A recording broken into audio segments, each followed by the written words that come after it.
Gusto mo ba na ikaw ay hanap-hanapin ng partner mo, malayo o malapit man kayong dalawa sa isa't isa, yung ikaw at ikaw lamang ang hanap-hanapin niya, kahit anong busy niya, kahit ano pa ang gawin niya, ay ikaw palagi ang uunahin at first priority niya.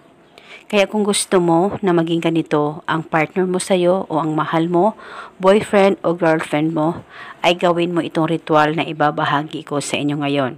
Basta dapat 100% ang paniniwala mo sa mga ganitong pamamaraan. Pwede mo ito gawin sa kahit na anong araw o oras na gusto mo. Ang gagawin mo lamang, kumuha ka ng papel at panulat at isulat sa papel, pangalan at apelyido. Ako lamang ang hanap-hanapin mo araw-araw. Isulat mo lamang ito ng 3 beses. At pagkatapos, mag-spray ka ng pabango sa papel na sinulatan mo o magpatak ka kahit ilang patak na pabango sa papel na sinulatan mo ng kanyang pangalan at hiling. At pagkatapos mo nang malagyan ito ng pabango, ay tupiin ang papel kahit ilang tupi at hawakan saglit.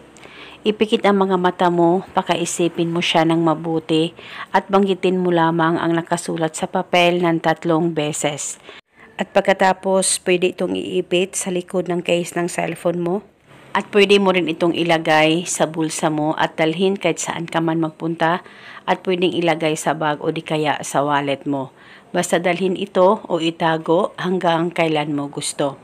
At kung sakaling okay na talaga kayo, ay pwede mo nang ihinto ang ritual, sunugin mo lamang ang papel. At kung sakaling gusto mo pa rin itong itago at dalhin, ay wala pong problema. At pwede ka rin naman gumawa pa ng iba't ibang ritual na binahagi ko. Kahit ilan pang ritual ang gusto mong gawin sa isang araw ay wala pong problema. At eto muna sa ngayon, maraming salamat po sa panonood. May God bless.